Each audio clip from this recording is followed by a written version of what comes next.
It is indeed a very, very good morning to you. Thank you so much for joining us this morning. As usual, when you join in, please we get to know that you're watching us. And after please share. When you share, you give someone else an opportunity to watch the program. This is the tackle, the 12th edition of 2026, or the 12th episode of 2026. And it is the 22nd of April 2026 as well. Please, when you join in, we get to know that you're watching us. And after please share. When you share, you give someone else an opportunity to watch the broadcast. It is a State of the Nation edition, the 22nd of April 2026. Na kumekuwa na mambo mengi jana. So leo tuko na experts hapa watakuja kutuambia story, especially on fuel.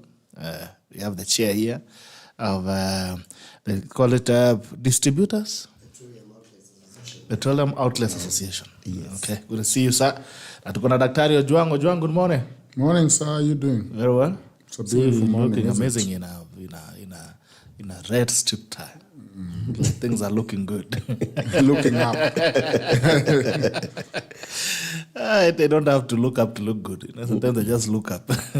And I'm happy to have you, gentlemen. We have Martin Chomba, chairman of Petroleum Outlets Association of Kenya.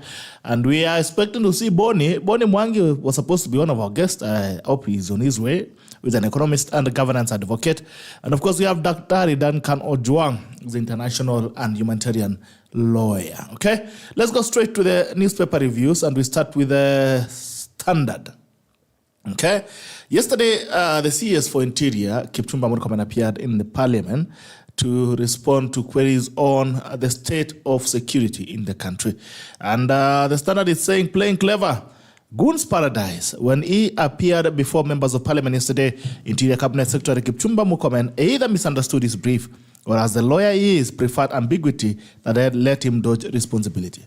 Tasked with overseeing security, he pointed fingers everywhere, but the office he leads. He branded some lawmakers warlords, cast governors as sponsors of crime, and accused the judiciary of leniency towards gangsters. Yet he named no suspect, pursued no ringleaders, and offered no clear evidence of decisive enforcement against criminals. Okay? It is very clear that you have all the solutions, and all that remains is implementation. For instance, you know those that are funding the goons. By not flagging their names, you are perpetuating the problem. That is Fred Kabondi, the MP for Mount Elgon. Okay? Looking at the Daily Nation, scheme, court papers allege powerful figures are plotting to disinherit the family. CS, two MPs linked to Kenya shillings 20 billion land grab. Okay? They have put Chomba Murkomen there, Captured MP, Oscar Sudi, and Katundo MP, Elijah Karuria. ISTEX, Interior Cabinet Secretary Chomba Murkomen, Captured MP, Oscar Sudi, and his Katundo North counterpart, Elijah Karuria, have been dragged into a long-running family feud over prime land, which was the popular Paradise Lost Recreational Center in Runda.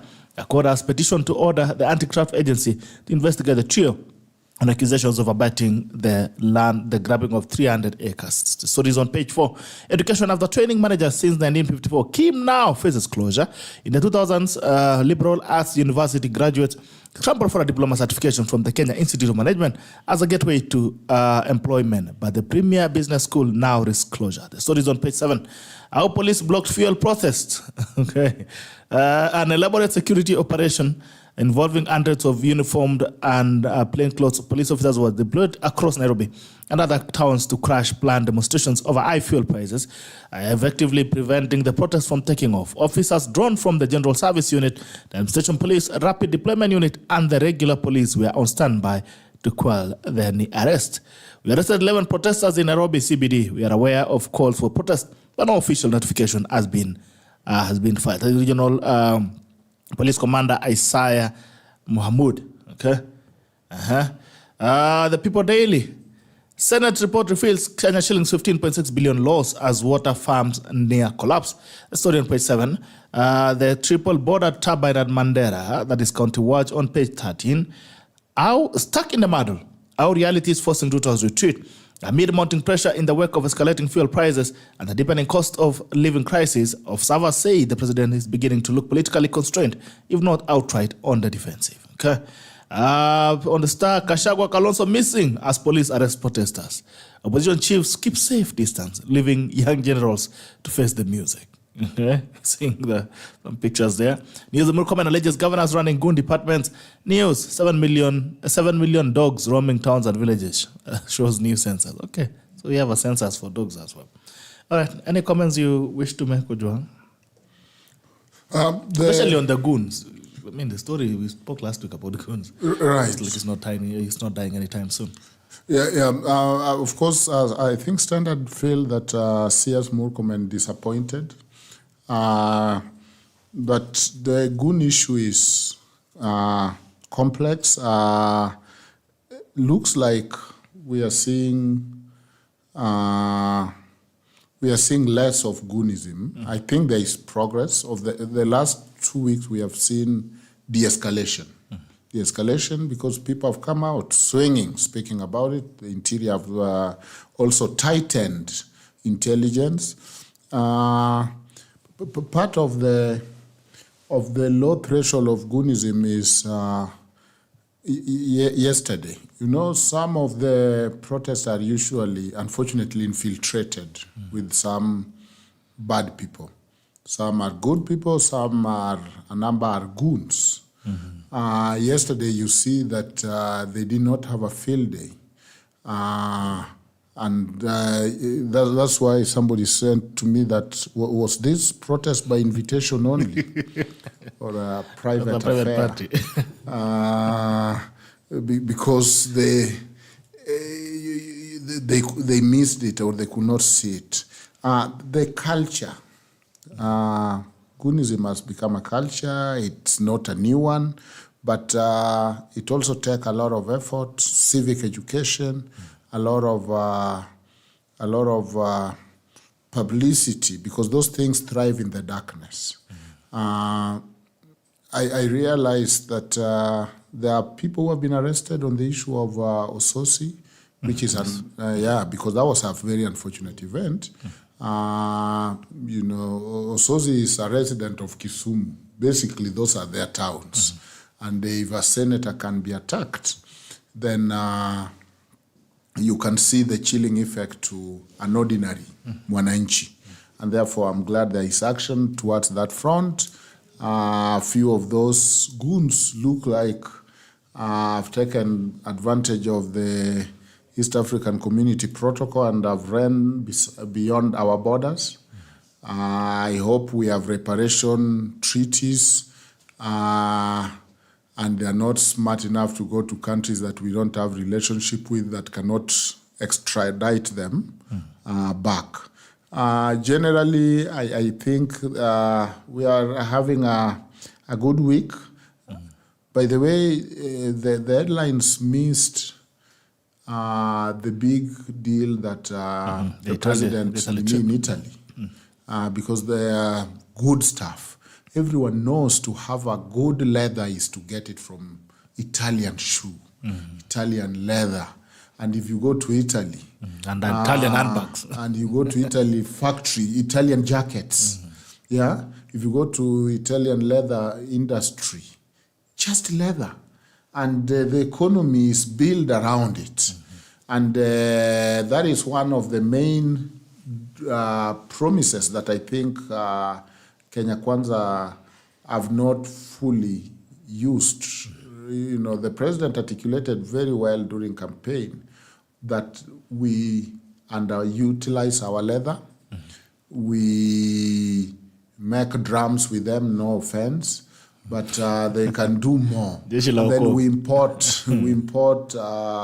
shoes, we import belt, we import bags, leather bags, we import jackets, or if you buy new ones at a high price, yet we almost throw leather.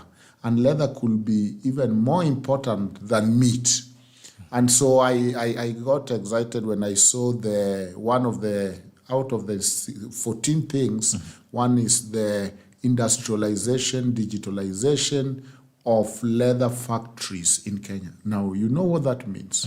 More job employment. We will be buying Kenya, building Kenya.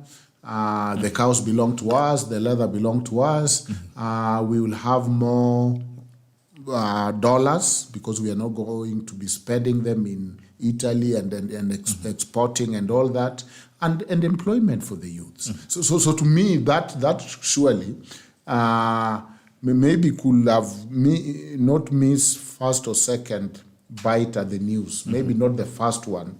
First one could still be the idea of goon and the picketing that failed at the crucial juncture.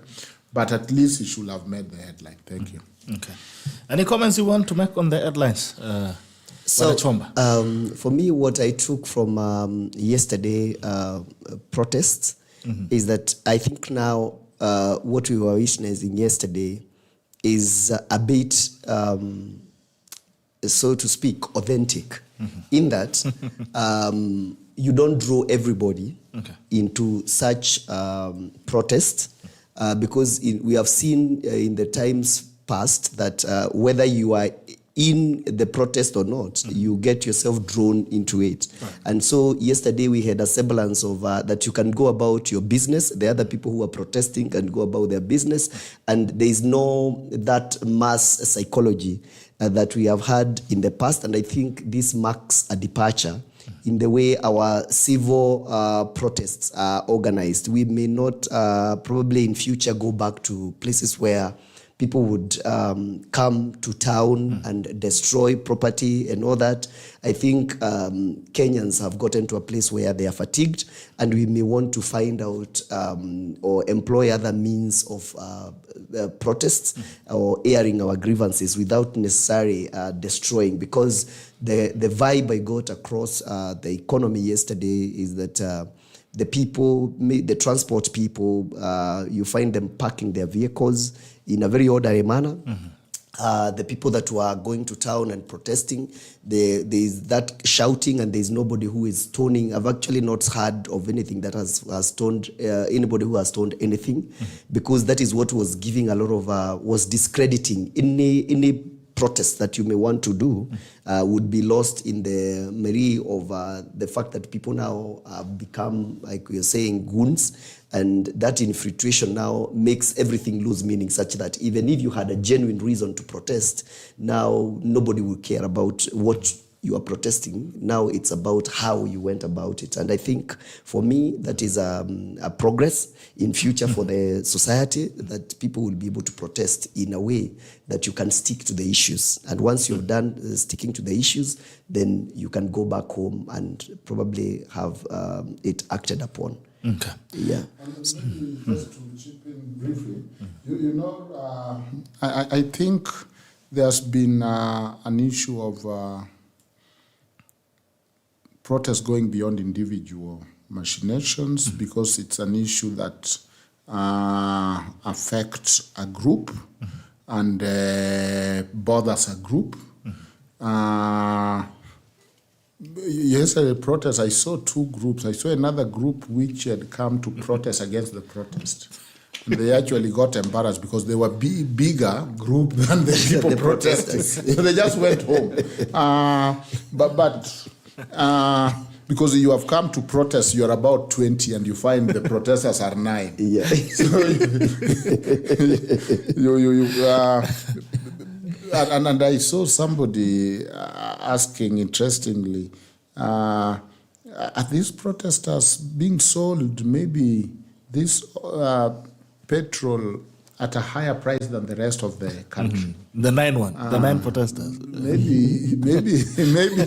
Maybe their petrol come a little higher and they're not charged the same price with the rest of the country, because it appeared that they find it extremely expensive from their end. Or maybe they missed the discussion or the debate or the intervention. The brief was not clear. And so, yeah, or outrightly, they wanaoshwa huko nje. Wao wakienda kwa station, they are charged what other Kenyans are not charged. But I'm interested in the issue of protest because I believe, as a human rights advocate, that human rights are to be enjoyed. You know, we have turned human rights to be about protest. Protest is the last resort. It's how to enforce your right. It should be a testimony that your rights prior has been violated. And it's not the only means, but it's one of the means clearly in the Constitution. But human rights are not meant to be about suffering. They are meant to make us enjoy our life. And that is the civic education that Kenyans need to learn, that it's not about the protest. Yes, you have the protest at the tail end if your rights are not being met, but you are to enjoy right to housing, you are to enjoy right to food, you are to enjoy right to freedom of association, you are to enjoy right to... It is about enjoyment of rights. But you find someone who their orientation with rights is protest. And then that could have a bearing from our history and our unfortunate history that we had government that were not listening before, and therefore defiance became the only way to communicate. But the innovation of 2010 Constitution brought plethora of avenues, including making Parliament independent. Maybe there's a question whether it is it really doing a good job, bringing commissions, bringing check and balance, strengthening judiciary. And so the system, as a way there is check and balance to protect the wananchi. And so the language of protest, the language of we must always remain vigilant, but we must be in the street fighting it. You find that appetite has been overtaken by a number of interventions that are important. So if we narrow human rights to be about picketing, protesting, then we have missed what human right was to be about. It wasn't about suffering. And of course, people protest because their rights have been violated. But technically, much of the human rights should be about enjoy housing, enjoy right to water, clean water, enjoy health, enjoy nutrition. Though I don't know who has the obligation to make food for us. But there is right to nutrition. Enjoy sanitation. Enjoy work. Enjoy things. Let us enjoy. And when necessary, protest. But not automatically start from protest part. Okay. All right. So two things. I wonder then is, are Kenyans then suddenly or finally becoming objective about the issues of, national matters? Because if you had 9 to 11 protesters yesterday on a matter that has had national discourse and has been driven by the leaders in the country, national leaders, does it mean that we are finally becoming objective about the things that concern us? And secondly, you've noticed that actually all the newspapers avoided the stories on demonstration. Apart from, I think, one newspaper, nobody has talked about it. I would imagine what would have happened if the demos were successful. I think they would have painted all our headlines. What do you think, Bwana Chomba? You see, I think the society is socialized that negative news is what is news. And so you'll find us missing some very critical things that are happening within the country. And then we accentuate the negatives. And I think this is the reason why yesterday there seems like there was nothing much to report. Because I would have thought that analysis would have been done. And live coverage. And live coverage also.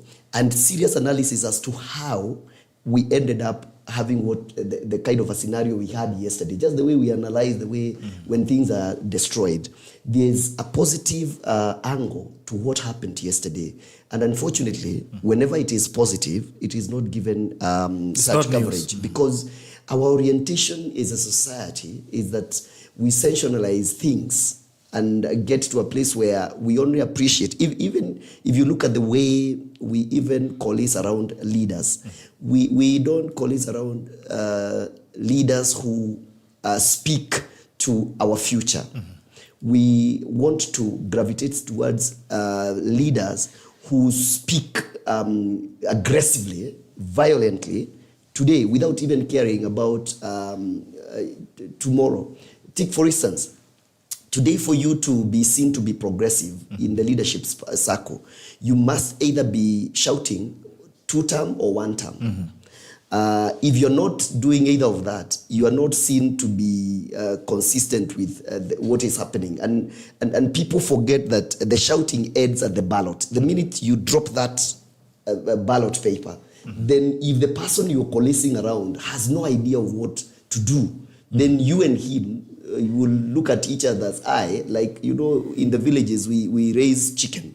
And you've seen those chicken, they fight, sometimes they fight and they just look at each other without knowing what to do. That is what happens afterwards when you coalesce around an idea whose end is just will not bring you to anything, and especially those violent protests. If you look at the violent protests, there are things you ask yourself about.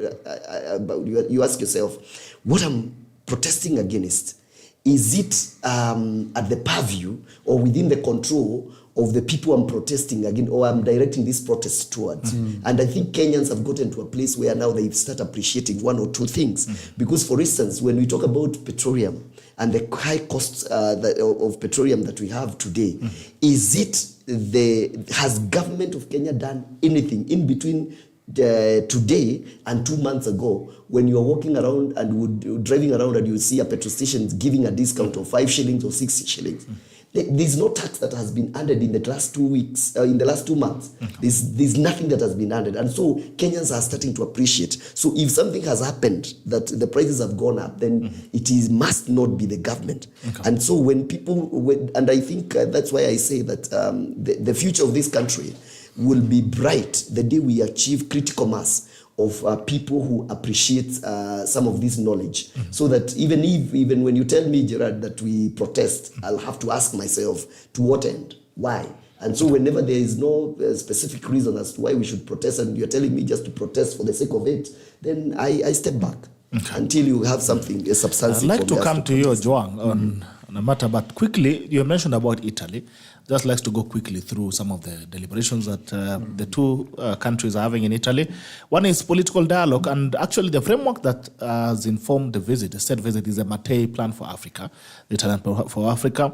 And one of the conversations they're having is on political dialogue, and the two leaders have agreed to have a strong momentum of the bilateral relationship and agreed to enhance the political dialogue through reciprocal high-level visits and regular exchanges, okay? Secondly, is the economic cooperation, trade and investment, building on the opportunities arising from the initiatives launched within the context of the Mattei Plan for Africa and from the economic partnership and agreement between EU and Kenya. The leaders reaffirmed the shared goal of strengthening the bilateral economic relations through regular consultations and the promotion of trade and investment initiatives. Three, partnership for sustainable development within the Mattei Plan.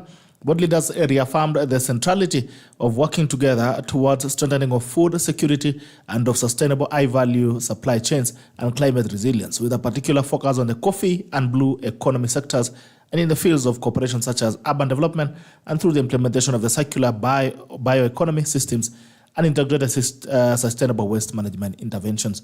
4 is on science and technology and innovation space. Building upon the existing joint initiatives, the two leaders agreed to promote further collaboration in science, technology, and innovation, including through joint research initiatives, cooperation projects, institutional partnerships, and knowledge alliances, and to strengthen the bilateral cooperation in the field of artificial intelligence. Okay. Number 5 is education, training, and people-to-people exchanges. And both leaders emphasize the priority of supporting the development of technical and vocational education and training, TVET programs, including through skills development and also for higher education, promoting academic cooperation and exchanges. And actually, they're also investing in the TVETs in Kenya. They're putting in money. Defense and security cooperation, the two leaders welcomed the signature, the signing of the agreement on defense cooperation, whose implementation shall be strictly guided by the alignment with the priorities and legal regimes of both nations. Final provisions, the implementation of this action plan will be regularly reviewed. So this is a progressive plan on Italy. Yeah. As you get in, there has been an online uproar on the appointment of one Gaucho to the board of Mama Lucy Kibaki. And the big question is, Gaucho has been an active citizen. He has been, you've seen him in demos, you've seen him in Jacaranda. I think he's been a useful public either nuisance or good. I don't know, what do you make of it? And do you think Gaucho is qualified to join the board of Mama Lucy Kibaki? Watu wamesema Gaucho si daktari. Yeah, so very fast I will answer the questions and comment on Italy. And again, allow me to also touch a little bit on the protest. One, Gaucho is a resident, a conscientious Kenyan. A conscientious Kenyan who talks of national issues. You know, to talk and debate national issues, you have to have some amount of intelligence to predict, to analyze, to project, to weigh in. Not foolish people cannot comment on politics or national issues. You know, there's this notion that people who talk about politics are kind of idle, are not very smart. Quite the contrary, because you have to be aware of what is going on. Of course, and make it entertaining so that a Jacaranda audience can watch you. So yes, obviously he's not a doctor. I'm not so sure about his qualification. So is Mama Lucy. Mama Lucy is not a physician, but the hospital is called Mama Lucy. She has taken the whole hospital. So what is wrong if Gaucho, because that's the classist. I'm seeing a little bit of classist argument. Who is he? If we had put Manu Chandaria, oh yeah, we understand. Nobody will have asked his qualification. He might bring money there, but you see, we have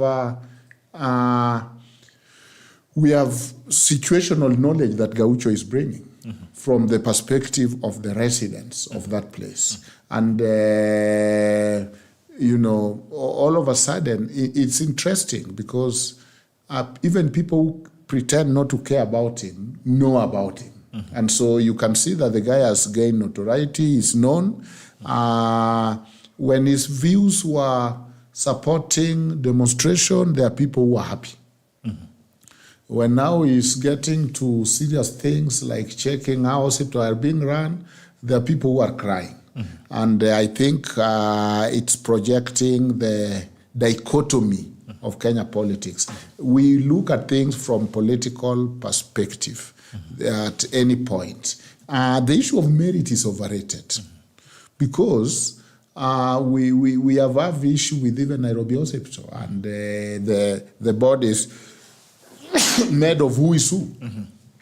So what is wrong if a young Luo man also gently guide this board and tell them from Vijana perspective, from our neighborhood, this is what we think.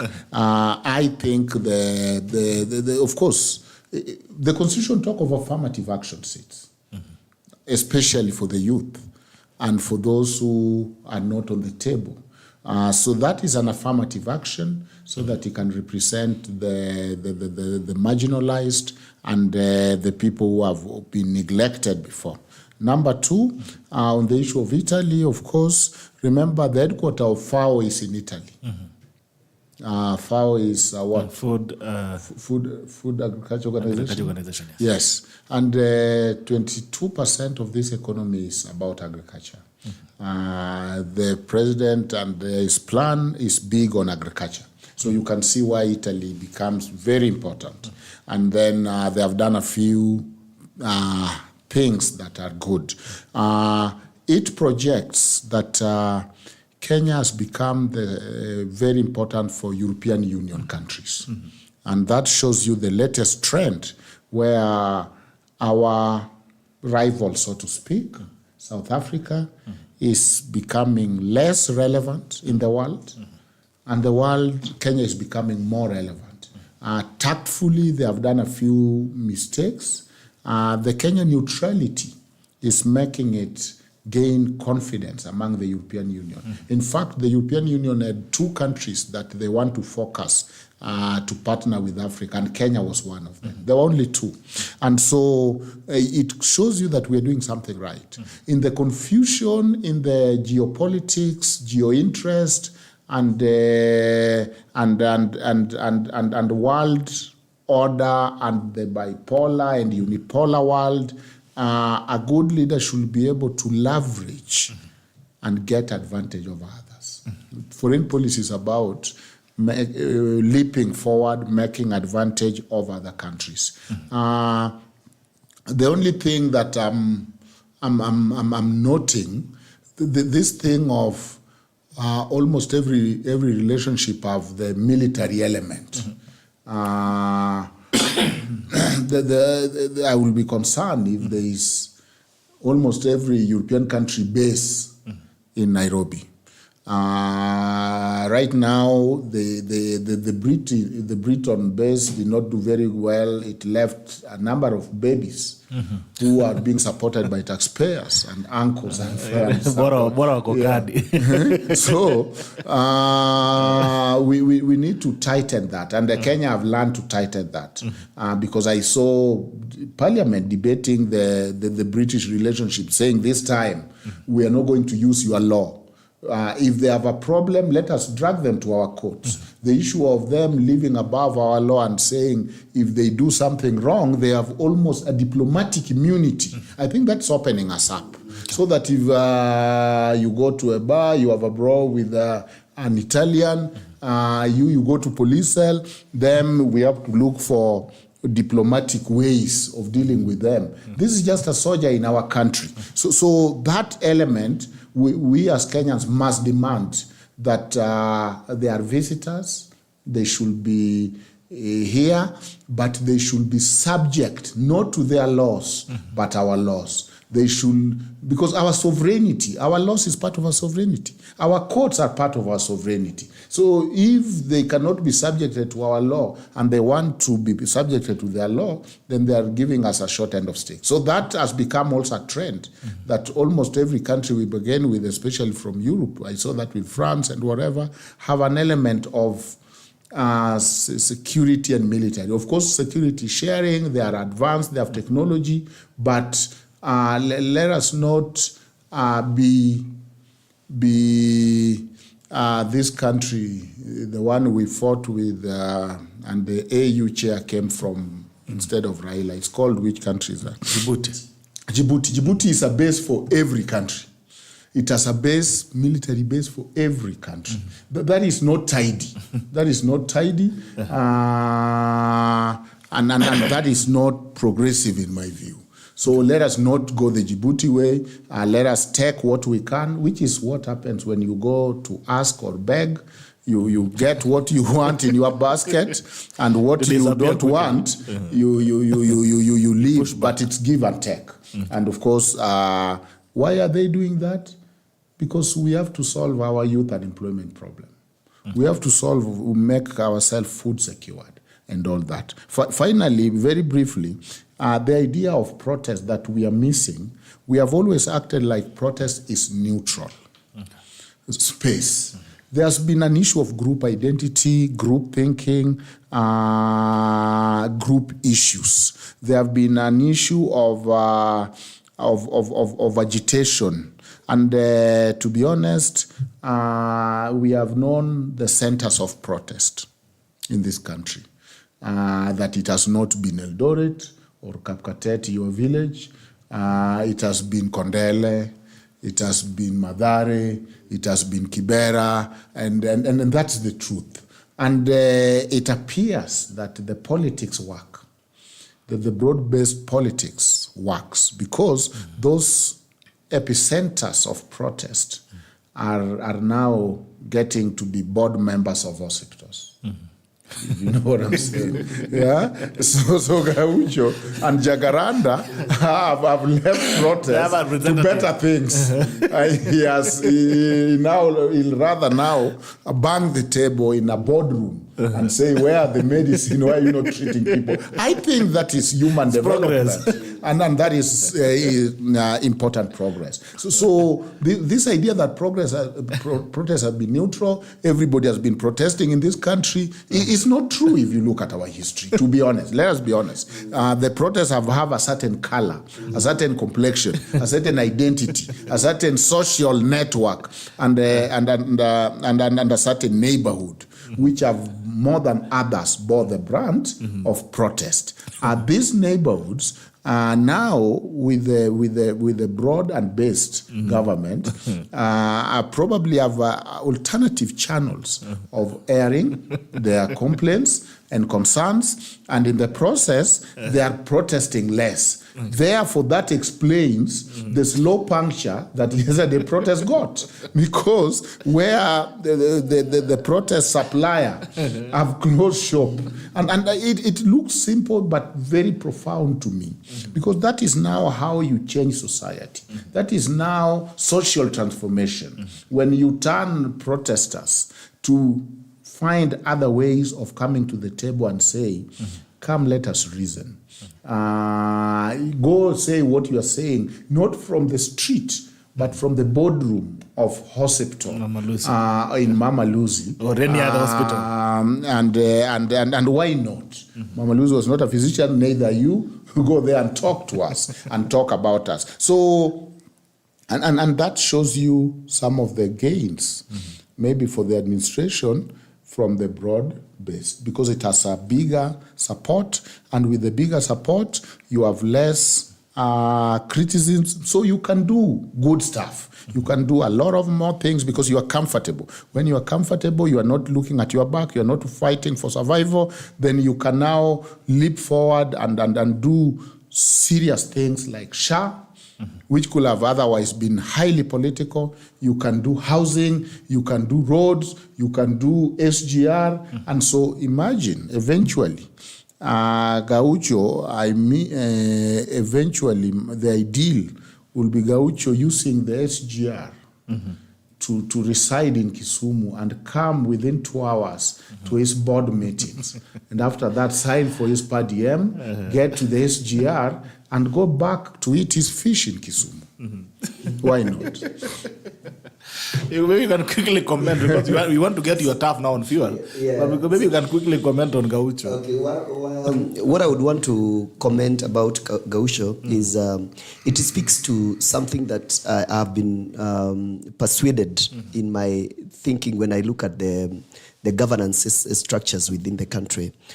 We must appreciate that we are not all at the same level, but Kenya belongs to us, all of us.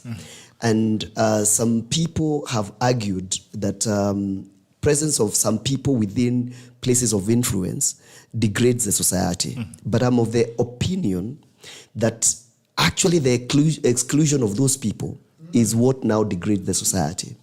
Because somebody somewhere argued with me and told me that ignorance is no defense.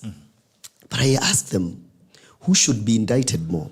Should it be the person who is ignorant, or a government system that is ignorant that it has ignorant society? So, for me, he was my teacher, by the way. Wow, yes, he taught me twice, 2 semesters, international humanitarian law. So I really appreciate it. So I'm of the opinion that the likes of Gaucho actually falls squarely on the bottom-up manifesto. Because when we talk, people have been on the streets asking that where is the border guy in the governance structure? Where is the Mama Boga person in the governance structure? So when we see Gaucho there, is a representative of the so-called Mama Boga, the border person. We have not made Gaucho the chief doctor at Mama Lucy. The physician.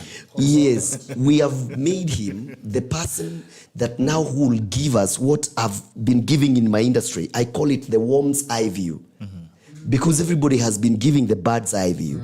You need the worm's eye view. View from the ground. Yeah, from the ground. And when now you marry the bird's eye view and the worm's eye view, you get to a place where there is an equilibrium of understanding, such that the people at the bottom, when they see Gaucho, they see us, they see themselves. That yes, there's a shot. I can also give a shot to this, and there's a fair shot that anybody who tries to get to that place of corporate governance, speaking to the issues of the nation, can be heard. And for me, that is the eyes at which I look at Gaucho from. Because what we have been doing, we've created an elitist society, which now begs the question. If we are an elitist society, then in effect what we should be doing to be consistent with that, we should not be having universal suffrage. Okay. Because it will be a contradiction of how we do our governance system. Because if the only reason I can give you a place of influence is that you have a certain level of knowledge, then I'll be justified to say, then a person who has not been informed in the ways of the society, they should not have a right to vote. But if I expect the guy in the village to vote, so the elites alone will be voting and do the right thing with that vote, then I should also trust them at a certain level that they can be reasonable. They are critical installations for either government or other private sector that we would want to entrust with people who have that training. You don't entrust a guy who has not been in a flying school to fly an airplane. But then again, if the airstrip needs somebody to sweep, you should be able to give a certain gentleman the ability to come, and everybody will be working at the airport. So when you look, when the people are coming from the airport, we are seeing all those people are working in the airport. From the aeronautical engineer to the guy who sweeps, and then that makes the airport. For us all, we all work at that airport, and that's an analogy to me that the Kenyan society must be seen to be participating in the economic activities and government structures of moving this country forward together, so that the Mama Mboga is represented by Gaucho, and then the elites are also represented by the doctors and the people who are doing the serious management issues, the CEOs. Okay. Yeah. So that would be my comment, and I think that is what informs my understanding when it comes to the society. All right, so moving into the field, you're the chairperson of the Petroleum Outlets Association of Kenya. What exactly is happening on that field of things, both locally and internationally? Thank you now for getting me to my forte. So that is another thing that we have to look at. There's a time I had President Ruto when he was deputy, and he spoke something so profound, and he was talking about some departments in the government being treated in a way that is very closed in, and he gave an analogy of asking about the Ministry of Defense, if you remember, and he wondered what is so securitized about knowing how much an AK-47 costs. We may not say how many we have, but knowing that one costs 20,000 should not be something that is shrouded in a lot of secrecy. I'm not going to buy anything. Yeah. So it's in the same breath. I'm of the opinion that the reason why you see a lot of confusion is that energy issues, and especially petroleum issues, have been treated with a lot of elitism, in a way that it's when you talk about petroleum, very few people understand what you're talking about. And there has not been consistent flow of information that now would allow the common person to understand what we are talking about. For instance, Kenyans ought to know that the government of Kenya does not own even 1 liter of oil in this country. Petroleum in this country is in the hands of the private sector. Wow. In the country, we don't run a petroleum industry. We run a petroleum logistics industry. And regulation. We just move the movement of petroleum from the Gulf region to the end user. That is what the government exists for. So why is there government in this management? Because petroleum is blood that runs a body we call the Kenyan economy. And so, because we don't have what we call strategic oil reserves, the government must be there to make sure that there is enough petroleum in this country. Why?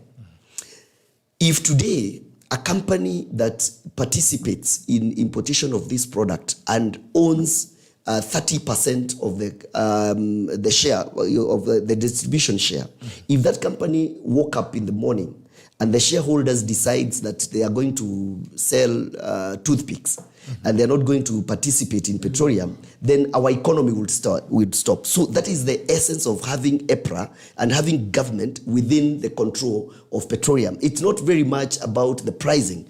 The pricing, I will explain to you, is a reason it came about because some successive regimes beyond President Ruto's regime and Uhuru's regime were lazy. And when people are lazy, they don't look into the future. They always deal with contingencies.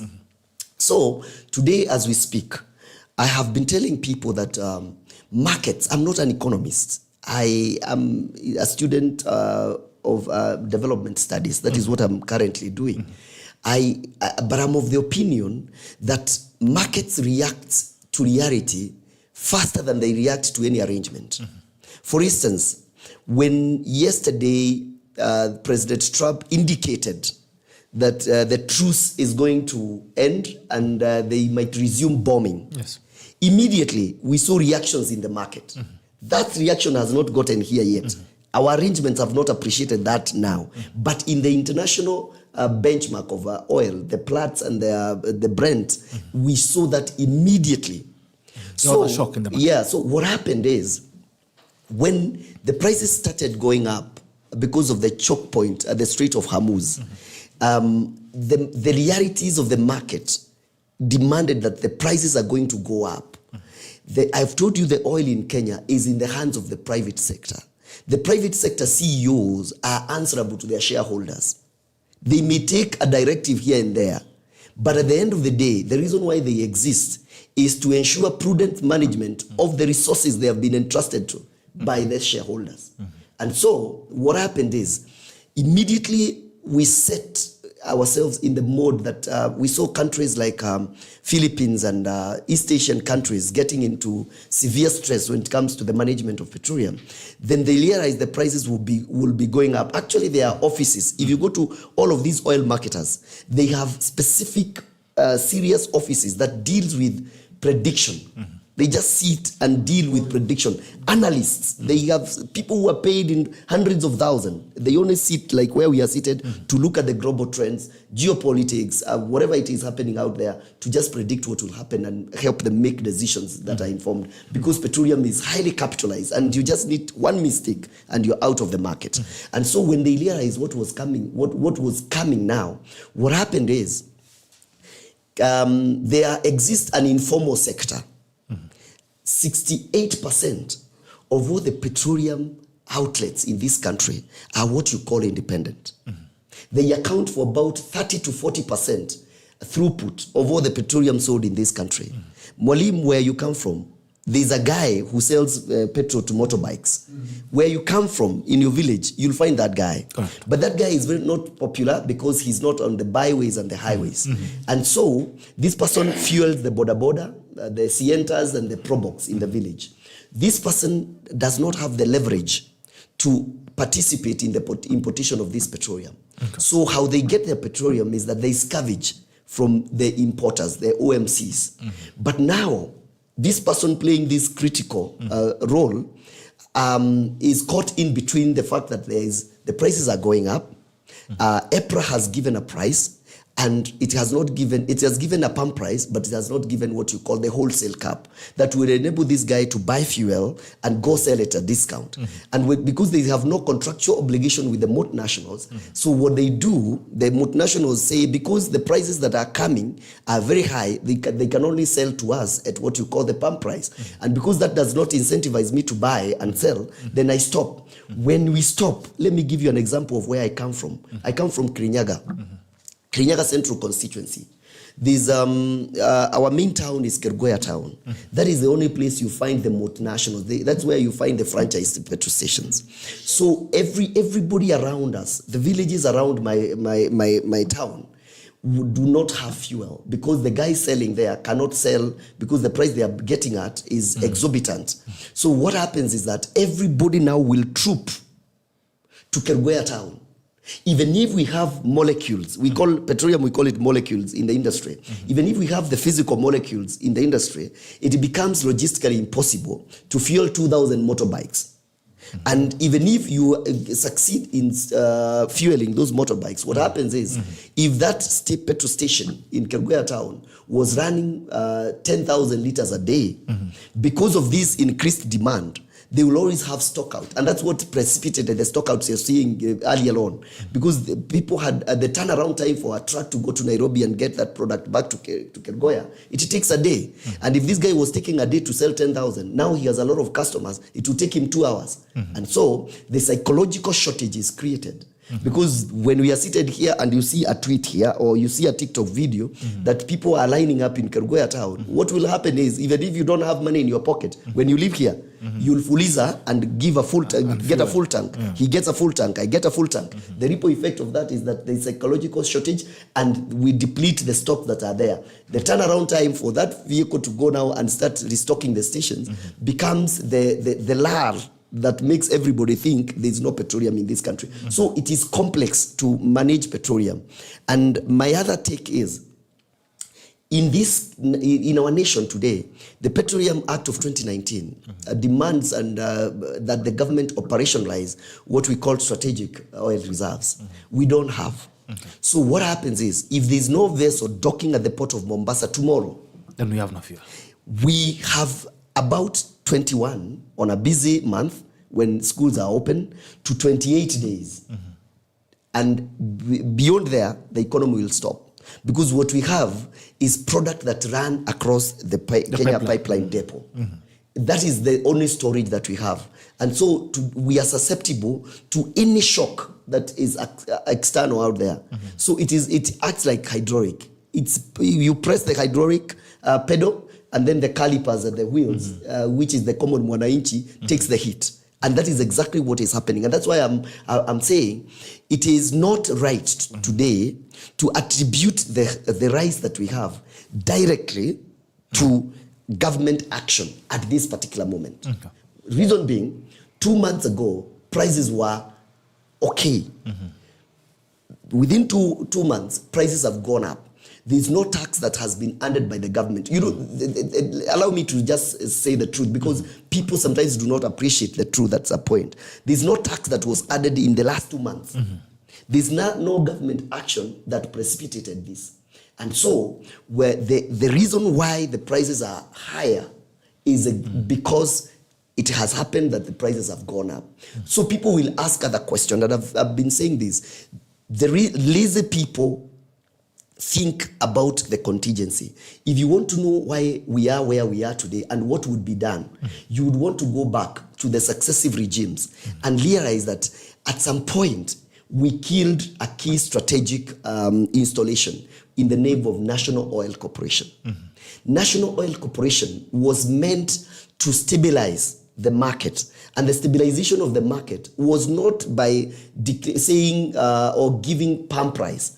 It was by bringing a lot of fuel in the country cheaply, so that when you sell cheaply, you force other multinationals to bring the prices down. Today, we don't blame the government for the prices of Sukuma Wiki. We don't, even if the prices of Sukuma Wiki went to 300 shillings, we will not say the government is killing us with the price of Sukuma Wiki. Reason being, the government does not announce the prices of Sukuma Wiki.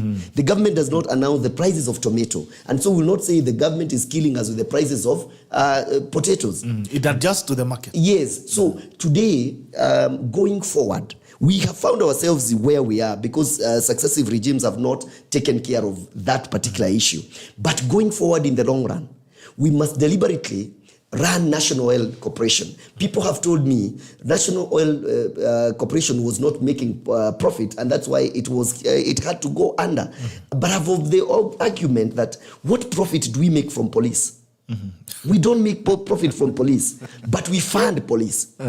What profit are we making from? Why is Kenya Airways afloat today? It has another value beyond the profit that we are talking about. We must, for the same reason that we run Kenya Police, we must run National Oil Corporation, because we have said oil is a national strategic issue. We cannot, it's a national security issue. And so even if it means funding national oil for it to stay afloat so that we can create strategic oil reserves, then we also have the security of supply and make sure that we are energy independent when it Can comes help to us absorb petroleum. the shocks when there are shocks. Absorb that shock. can absorb it. Because if we don't do that, what is the cost? The cost is that we'll always enjoy petroleum at the benevolence of the peace at the Strait of Hormuz. And if somebody thinks that the global peace is inconsequential, then we start now scampering. Then the other thing that the government must do is that we must diversify our sources of petroleum. Okay. That has to happen, because Strait of Hormuz controls 20%. That means there is 80% elsewhere. This 80% should be coming in handy to cushion when these problems are happening out there. And so that is something that we must also do.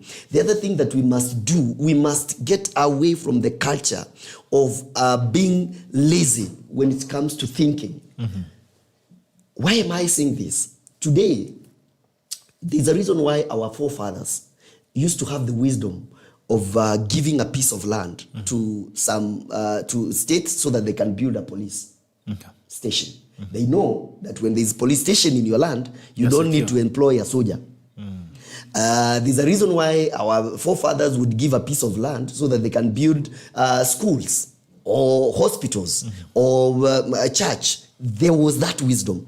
Today, the same wisdom should inform us, giving a special economic zone land in Mombasa to these multinational corporations out there so that they can come and build strategic oil reserves in the guise that they'll be selling to other African countries. But when that petroleum is domiciled in our land, we have the right of use in times of crisis. These are the kind of things that we must think in the long run. But now we are entertained to mediocre thinking that is around the taxes have made the prices go up. I've just told you that one of the biggest reasons why people are arguing why is the oil cheaper in Uganda than it is in Kenya, yet it passes. Because Uganda has liberalized the marketing of petroleum. That is one of the biggest reasons. Why? Because companies outcompete each other. We, at the place where you are getting the product, we source it together. But when we come, we know various people have various reasons and needs. So there's a reason why you'll set your markup at 10 bob, he'll set his at 8 bob, but that difference of 2 shillings accrues to the common person. So that has to happen. The other critical reason as to why Uganda, you'll find that Uganda prices are cheaper is because this is also the truth, that their tax is not as high. Their tax component is between 30 to 40%. Ours is between 40 to 48%. So that also accounts. So these are the two major reasons why. As to why we charge more, I would ask somebody, look at the civil service of Uganda.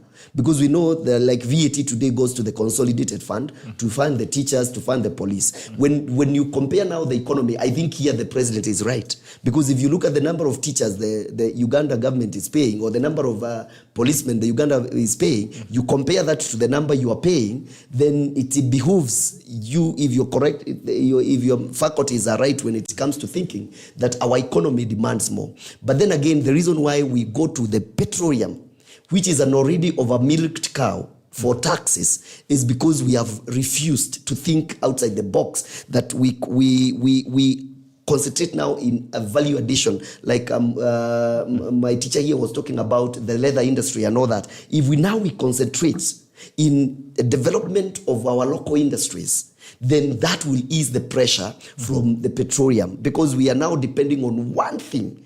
And it is a shame that in Kenya, the other day I'm traveling to a country out there in the Western nation, and I am asking for tea, and the best tea I can get is called English tea. They have written English tea, yet they don't grow even one tea bush in UK. Today, the reason why you eat chocolate, we eat chocolate at the benevolence of Switzerland. We grow cocoa here. But if they decided we are not eating chocolate, we will not eat chocolate. And this goes to a lot of other things. The other day, people blame G2G. I say G2G accomplished one critical thing: the stabilization of Kenya shilling. Because every day we were waking up in the industry scampering for $500 million every month. And that was giving us a lot of issue. The reason why we are doing that is because when I am looking for dollars to buy petroleum, there's another guy who is looking for dollars to import toothpick. And we are competing in the same market. And when we have these priorities lopsided, then our economies suffer that. And it is about time that we restructure this economy in the long run and look at what are key installations, what are the things that we can do here locally, how can we retain the balance of trade so that we don't stress ourselves this much, and at the end of the day, retain critical wealth in our country. And if we do that, then it will be easy for us to look at petroleum not as a cash cow, but as an enabler of the economy. Okay. Yeah. Before we because I think Ojwang is very inspired. Before we go to him, I want you to make us understand the journey of petroleum from where it's sourced from to the tank or to my motorbike. Okay. What is the process? How does it look like? So the process begins with when the systems that we had earlier. Let me give you context. Previously, before Mwai Kibaki's regime, we used to have to import oil. Companies would just go there and import petroleum. You just bring whatever it is that you can get, bring. But the condition was 30% of that product needed to be crude, so that we can refine it at the Changamwe. That became our refinery became inefficient because the way it was designed, it was only to cut petrol, diesel, and super and kerosene. And for an efficient refinery, modern refinery today, there are over 6,000 products that are supposed to come from petroleum, including pharmaceuticals. Today we get things like polymers for plastics and all that. We get bitumen, collars, and all those kind of things we get from petroleum. There are a whole range of petroleum products, including pharmaceuticals. So our refinery was not efficient to do that, and that's why it had to die. But it was also out of lazy thinking and not foreseeing things, because it would have been easier to modernize it to become efficient than to let it die, because the cost of doing something that has already gone under becomes higher than just modernizing. So we came now to what you call the open tender system.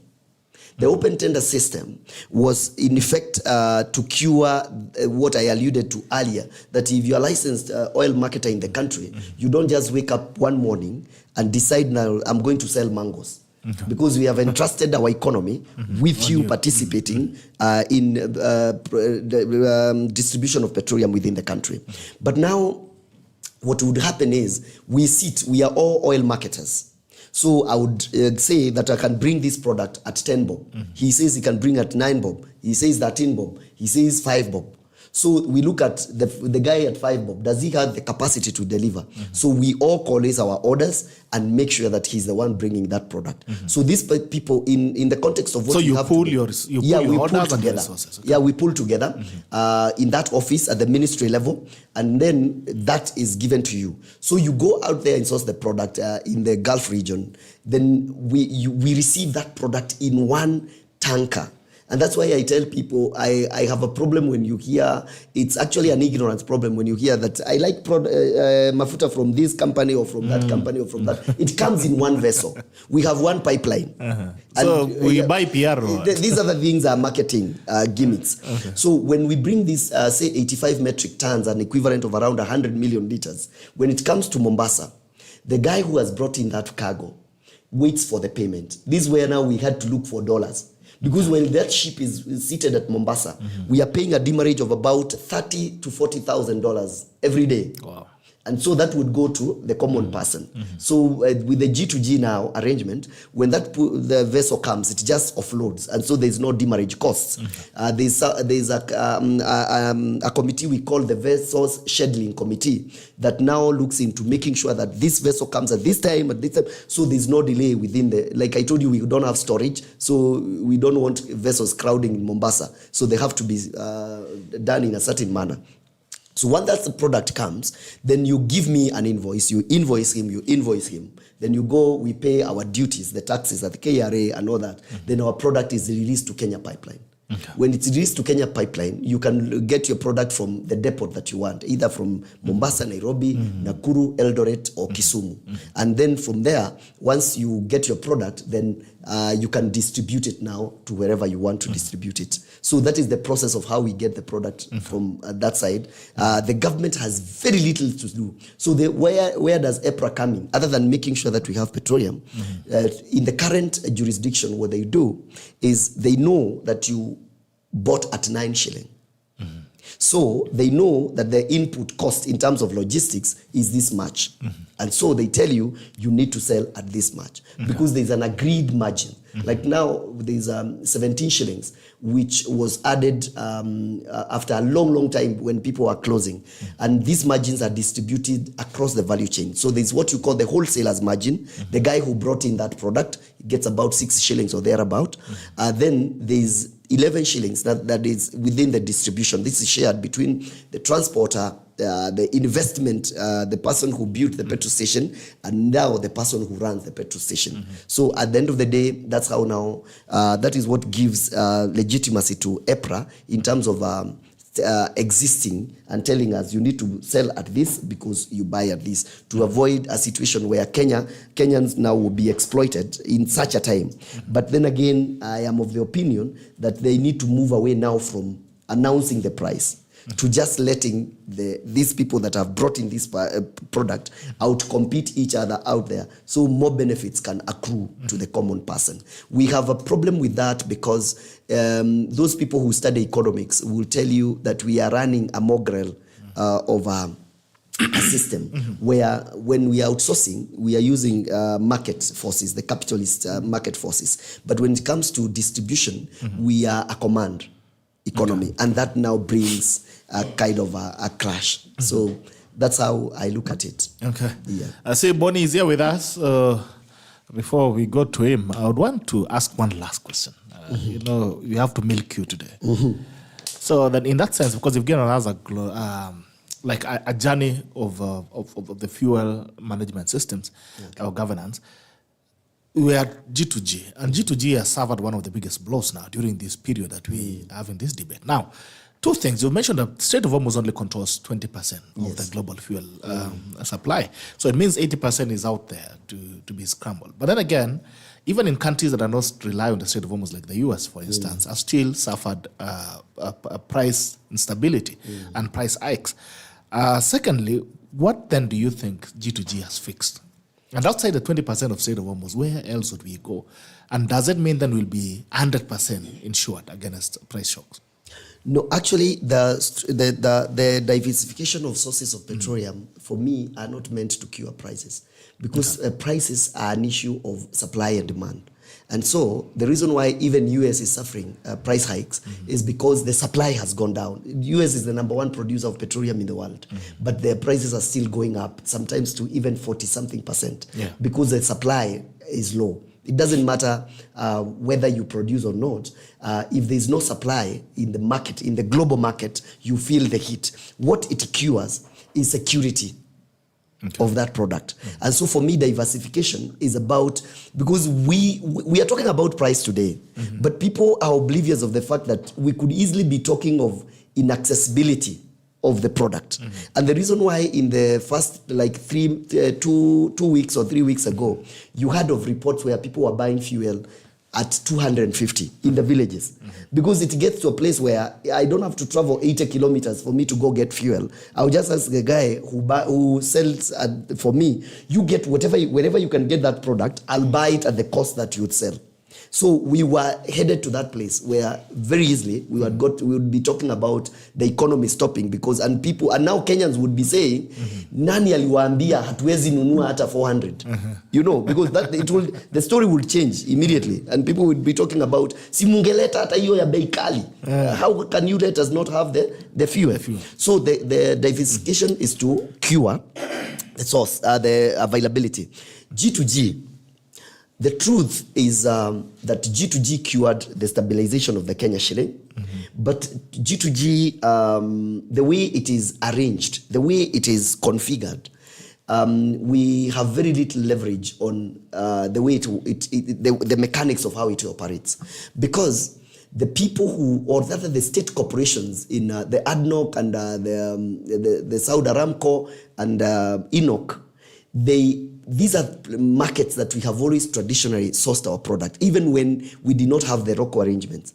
And so what happened is when they were crafting the G2G, what the government needed was to look at how can we get this product without having to pay immediately. So these companies out there demand that how safe will our product be with you? That is the only place where government comes in. I told you the petroleum is the hands of the oil in the private sector. Just to guarantee that I know Dr. Ojwang, give him this. He operates under my licenses. I'll make sure that he pays you. If the cost of him not paying you is cheaper than him losing the license. And so I'm here to tell you that Daktari will always honor. And that is how we had also a crisis where some banks were very skeptical. And it's good to give credit where credit is due. KCB is the only bank that took the risk. For LCs. And to issue the LCs. And when they issued those LCs, then the trade started happening, and then everybody started seeing, wow, this is good. Then people started saying, no, you cannot have one person doing this, but it's the person who took the risk.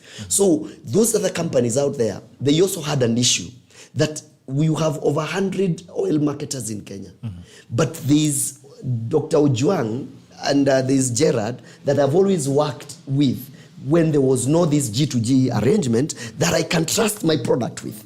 And that's how they came up with nominating, because they said, you guarantee, but allow me to nominate the partner that I will work with.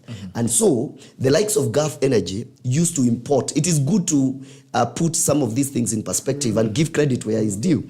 Gulf Energy was one of the major importers of petroleum even before G2G. Most of these people that we are having bringing in the product today were the ones who are importing. And so there was existing infrastructure in the terms of software to do facilitate the importation. Now, when we got that is what gave us a smooth sailing, and that's how we started it, and we did not have a lot of issue. G2G has now existed to pacify the problems that we would be facing today if we were doing spot marketing or sourcing of the petroleum. And so, to a large extent, this needs to have been, to continue. Now the question here comes. G2G arrangement requires that we uptake a certain volume for it to be to make economic sense.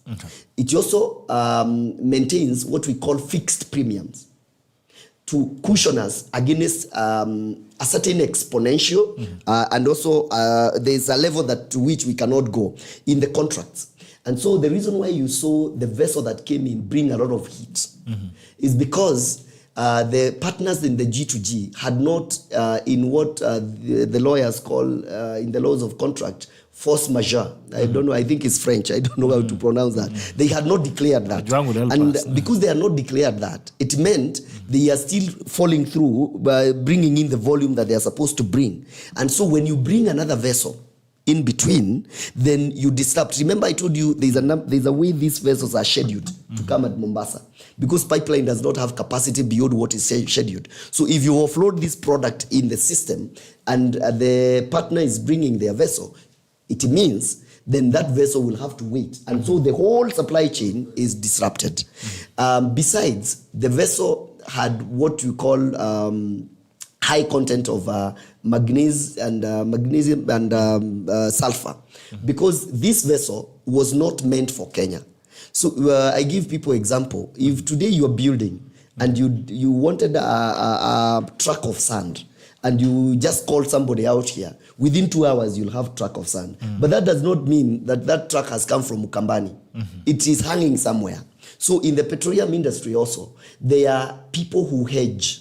Right now there are hundreds of ships in the high seas. Just hanging around. The problem with that ship is that in Kenya we have, before we give certificate of compliance there, we must ascertain that the product, the way it left the port of origin is the way it is. But this product, because it was not meant for Kenya, it did not necessarily have to meet the Kenyan standard. And that's why you saw documentations flying around asking for waivers from Kenya Bureau of Standards. So because we did not have the certificate of origin to, and these guys, they do a lot of additives in that petroleum so that it can meet some octane levels standards, which sometimes negate, they are oblivious of the fact of what the environmental and human problems that it can cause. And that's why that product now could not come to Kenya. That product would have come into Kenya had these other guys declared force majeure.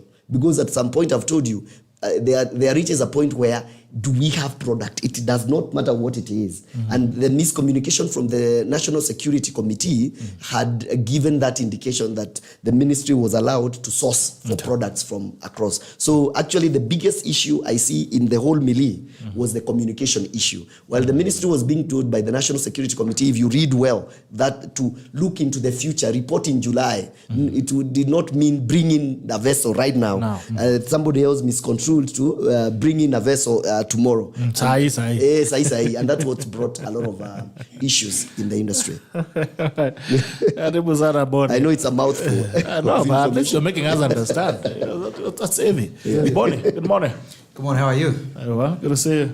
Good to see you. Interesting learning all about the value chain of petroleum distribution. Yeah. You are excited to be here? Yes. Excited to be in class. Karibu sana. Asante. So, because now we are going to take you through a crash program because we have 30 minutes. That's right. Left. So, quickly, what's your feeling of the nation? Well, I feel like we make progress, we make one step forward, and then we take two steps back, right? Of course, I'm an economist, as you know, so I spend most of my time looking at what's happening with our finances, with our ability to serve Kenyans, and I'm not excited, to be frank with you. Okay. Yeah. You're not excited. No. Okay. Let's start yesterday's demonstrations. We had around 9 people, Right. to 11 on fuel.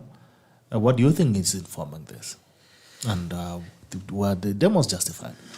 So I think that, frankly, the government is missing, and I would call the political class is missing, the reason why Kenyans are upset, right? The reason why Kenyans are upset is not confusing to me as someone who spends a lot of my time looking at what's happening with our country. We have a system where only a few Kenyans are succeeding, are what I would call leaving. The rest of us are striving. So 3% are thriving. The rest of us are just struggling to, to be able to move from one day to the next. So, and what I mean by that is that when you look at the focus of our system of government, when you look at the focus of our economy, much of the money that we spend in this country is dedicated to a very small fraction of us. And so when you look at, for example, young people, just think about young people. This country has 50 million people. The average age is 20. When you look at the focus of where we're spending our money as an economy, as a country, it's on 3%. And I'm talking about people that are, over 50. And so young people feel left out, right? They're participating by, often paying taxes, but they don't consume much of what's available in the country. Yeah. So that's the reason, in my view, of this discontent that we see. Okay. Yeah. So you joined us when you're having the conversation on fuel. What are your thoughts? Of course, I've seen your comments on that. Yeah. What are your thoughts generally? So I want to comment on not just the fuel. I want to talk about what I would call the incompetence in terms of government. And this is not just specific to this government. I think that we have a system where we don't have a lot of competent people in government, and that impacts the average citizen's ability to afford things. So, for example, a couple of years back, I was running a business that imported products from Canada, distributed them here.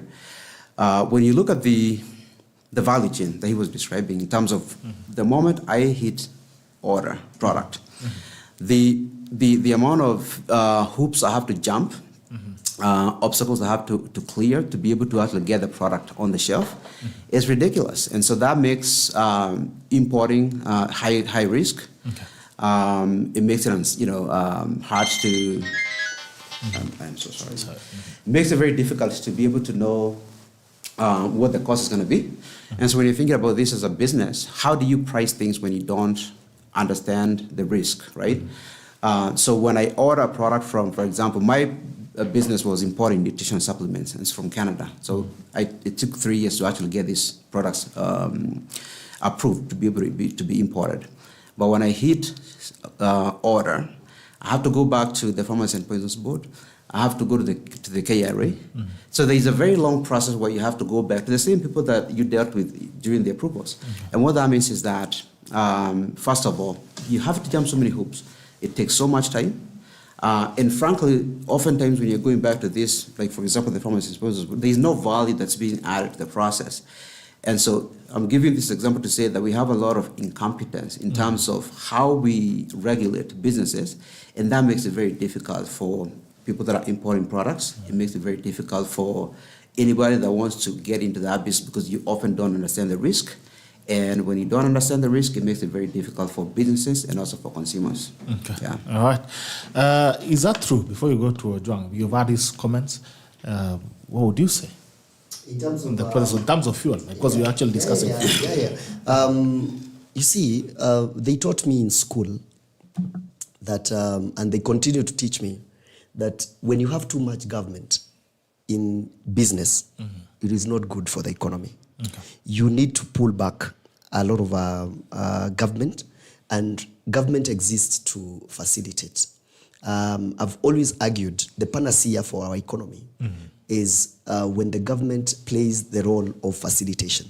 Because you know, world over, government do not employ people, it is the private sector.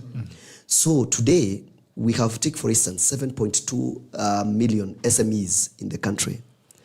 If we had a system that would enable these people to just employ 2 more people, including what you're doing today, you employ 2 more people, we would have 17 million people employed in an instance. How do we achieve that? By making sure that, you see, some of these processes within government makes things very hard. Let me give you an example. You look at anybody who is running, who is the tourism sector and probably running a hotel that has accommodation and restaurant and all that. They pay up to they deal with about 6 licenses. The processes of acquiring these licenses are not only time consuming, but they're also financial. They have a financial angle. I am of the opinion that we'll need to get to a place where we can consolidate these bodies, because the biggest reason as to why he's saying what he's saying, there's a serious miscommunication between the government agencies. I give you an example. In the petroleum industry, we have had people within our industry getting indicted quite a bit by KRA for reasons that there is beyond them. For instance, there's a withholding VAT tax that is charged on petroleum. But the procurement system of petroleum and the margins that are given by EPRA are less than the percentage demanded as the withholding VAT. But these are 2 government agencies that would just communicate and see, anyway, if we tell this guy to withhold 2% of the cost of the product and his profit margin is less than 1%, then we are actually telling him to withhold capital. That is intergovernment agency communication. And so these are things that we can do to improve. So those are the kind of bottlenecks that makes it very hard for, because today, if you see in our economy, a business person in the private sector thriving, the amount of hurdles that they have had to jump is too much. They get on the other side very tired. And so for me, simplifying business processes will go a long way in encouraging entrepreneurs in this country and making sure that we can now sufficiently cater, because the unemployment rates, if you look at the economies in the West, where you go today, you walk in United States and you walk into a town and everywhere they are saying we are hiring. It is not the government that is hiring. It's the private sector. So we just need to make sure that the private sector thrives through minimizing. Even sometimes I even talk about all these taxes that we pay, they go to the same government in different agencies. Sometimes we can just consolidate and say, you know what, Gerald, you need to do? Give us this percentage. This percent, and we'll know how to distribute it among the government agencies. You don't have to be the person allocating this tax to this guy, and then they are all governments. Because what happens at my petrol station today is that I'll pay a tax to NEMA. When I pay that tax to NEMA, and I have not remembered to pay a tax to the guy from the tourism, and there's a radio playing within, there's music around my place. These guys will come and close the station because of not paying the instead of closing the music. Yeah, instead of you get now, this brings a lot of complexity. The kind of things that the business person has to deal with are too much. We just reorganize our economy, and I say this is not for lazy thinkers. It is for people who appreciate complex thinking. We get to a place we reorganize our architecture in terms of the way we run the economy. And I agree, guys. As a government, we need money, we need revenue to run the economy. We get it from taxes. Can we consolidate these taxes and make sure that once this guy pays me 100,000, he's free to run his business for the rest of the year? We meet next year. Okay. Yeah. I think the same way that operates with unified licenses. Yes. Ojwang, what are you thinking? Because you've been doing a lot of listening. Probably I need to stay on listening. I thought the idea of industrial park was to offer logistical support, offer some synergy around the various industries and players, bring them into a network. And I think there was a big push towards the issue of industrial park. But number two, maybe to play the devil's advocate, not because I'm a devil, I'm actually an angel, but you want to moonlight. Yeah, that the impulse of a number of Kenya business to not pay taxes is also a social reality. That yes, we have very honest business that want to pay their due, move on and do the right thing. But we also have this culture where some business, and a number of them, you gave an example of the tourism business and any other business, will find a way, because corruption become logical. Rather than paying 2,000 to get to the park, if I can get my way and give 200 shillings and my van get to the park. So how do we balance? Because, and a big part of Kenya is talked of SMEs are informal. Yeah, are informal, so that when somebody come with a clear formal business like he tried to do, they can easily be seen. But somebody is double dipping because somebody is running their things without taxes, and a number of them, so that this tax burden is not equally shared. The culture of cutting shortcuts. I don't want to say it's a Kenyan culture, but if you are dealing with corruption and shortcuts, then the private share is equally culpable, equally have an impulse of what do I do. Now you can argue that that could be a result of the bureaucracy, and probably is to some extent, that somebody find how do I make it smooth for myself. But it has also not been easy, in my view, for government and for the business. Like a number of business don't live to do their honest part and pay taxes. They do everything, a number of them, to avoid taxes. And that's why when you had, and this is unfortunate, because you had when Mama Ngina was complaining that who has refused to pay taxes. And what came to my mind is, I mean, people are nicely asking you to pay taxes. And there's actually a conversation, and you feel it's a provocation that you have been asked to pay taxes, yet you are in business. And so that makes two countries where very rich people, very highly connected, probably find a way of bargaining their way out of taxes.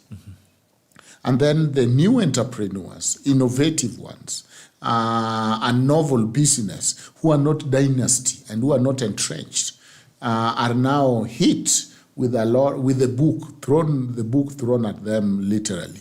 And so when Mama Ngina had an issue of, can you imagine they're saying, and all the government was saying, utalipa ushuru. I'm like, it's not a daredevil thing. It should be the decent thing. Now, finally, when I look at the issue like even the fuel, you find we were in a time in the country where you'll find people walking with red jerry cans looking for fuel. All colors, but red was prominent. Dominant. I don't know why you have tell a us why you have a red petrol bias. like red stuff. So the supply is steady. But then with this knowledge that you have given us, I'm wondering why couldn't we see the multinational CEOs flagging alongside the CS energy to say, let me explain to you why the price is high. Why is it left for politicians? Why should it be the president? Why should it be Wandai? Especially given that they are saying petroleum is in the hands of the private sector. Right. If it's in the hands, where these amorphous private people are probably the CEOs and multinationals. Because you are right that we have been conditioned to think that this high-end, so to speak, multinational have quality oil, and so if you are a member of regular and good standing, you'll fund, you'll go to Total and Shell and then Gulf and avoid the so-called Mama Mboga. Where are they at the critical juncture to come and do the explanation? Why is it the government? So to that extent, I don't feel bad for the government, because why do you put yourself there? If it's not your profit, if it's not your business, then why are you the one explaining that and no wonder the demonstration or the aborted demonstration yesterday was against the government, not against the multinationals. distributors. So here are a few multinational, or a number of them, who they have no risk. All they get is profit, but the government get all the noise. What kind of arrangement, and how did they come to that? Because it will have helped if we saw a Mzungu factor somewhere saying, the Strait of Hormuz. Very believable, I'm telling you. Even me, I'll believe it, unlike a politician. And then you'll see maybe the Shell CEO coming, maybe from Scandinavian countries, saying, the Strait of Hormuz, why don't they employ that? Because they become politically exposed. That's it. No, but it's not politics. We are their customers. And you're politically exposed. You're making money. Why not? The same way you've been doing. I mean, you're part of the distributor. You see, for me, and it's good to give this story. I've never been employed. I've been in the business. I started here in Kibera after high school. That's why I came back to school when I was 39 years. Yeah, I started in Kibera because I didn't have anywhere to go. So I started ile ya kuuza hapa kwa chief. Then I went to Shiranga, Gatuikera, Kisumu Ndogo, then came back to Karanja Road, went to Mukuru kwa Jenga, Kangemi, and it has been that journey. So because I'm not part of the importation, and neither am I part of government. That's why I'm able to give the view I'm giving, the worm's eye view. So a person who is either in the importation or in government would want to sit on this mic and say for obvious reasons. So that's why you never see those guys coming, because the shareholders do not like it. It's a business risk. And so that's why Wandai has to be on his own and take the hit. And now the problem is that Wandai is a politician, and so there's a person who doesn't like Wandai for whatever reason. Then there's another person who likes him for whatever reason. So those factions will Then never you be should there. understand Kenyans, if they refuse to believe him because you are coming to explain something you don't say. Has nothing to do with you don't have. Exactly. So what are you, an agent of this company? So then allow as much as they do until you bring those multinationals to flag you as you give the press. Yes. Then excuse Kenyans if they don't believe what you are saying, because or wonder if you know what you are saying, because you are talking of a game that you are part of it, but you are really not in the middle. So then the accusation, for example, by Gachagua of this oil simply belong to this deal belongs to the president. Yeah. My hunch is people will believe that more. Yes. Because you are the one explaining. How come I find you are the one? You are not in the kitchen. Yes. You are not the cook. Then the food burns, and then I see you from the sitting room coming and saying, guys, there have been a small accident in the kitchen. No, bring the chef. Let the chef explain to us. But of course, government usually do things like make sure you don't. You compete fairly, though you said the model is a little different. It's not the market forces per se, because people on a product that important can fix the price, can say, let us sell at this nini, and so they can conspire to avoid the competition. They can also agree to say, you know what, to make sure there is no new entry in the market, let us sell at a loss, and that will make sure that person is run out. Locked out. Once they go, then we can raise and the consumer at our mercy. So when you sell two similar price, then people think and the regulator think you have agreed. When you sell again beyond the the given prices, then of course you are extorting, you are exploiting consumer. When you sell too low also, then there is the issue of what are you up to. But at the end of the day, they just bring the main people to explain Bonnie. that is a very critical question. That and this is actually something I didn't even know myself, that the government has nothing to do with fuel. Okay? And that fuel is purely in the hands of the private sector. And then, Bonnie, you are a governance expert for that sense. So governance about people. About, like Ojwang is saying, it's about communicating to the people and making people aware of the information that they should be aware of. And then also management of public interest and management of the public itself. Right. So do we need to go there? That Kenyans need to understand where they should take their anger when there is one. For instance, what Chomba was mentioning earlier was that you've never heard about Mandamano ya Sukuma Wiki, even if it goes to 500 shillings per bundle, because it's reacting to the market, supply and the demand. Should we then start taking these Mandamanos, those that matter? Well, so first of all, I would disagree that government has nothing to do with petroleum, because it controls who's importing. The reason why the government can command a margin and say this is how much you're going to make is because they control who's in it and who's not, right? And so we can't say that it has nothing to do with it. At the end of the day, I think what we need to do is have competent people making decisions, right? Because when you have competent people making decisions, they are going to do what's best for people, and we can trust their competency. The issue that we have in this country is that oftentimes the people that are put in these positions, they are not competent people, right? And so when you look at, and it's not just specific to this petroleum business, look at something like healthcare, right? When you have people going to parliament trying to articulate why we need certain things, for example, if I give you the example of SHAR, you saw the CS for health going to parliament trying to explain to Kenyans why Kenyans need SHAR, but she can't articulate.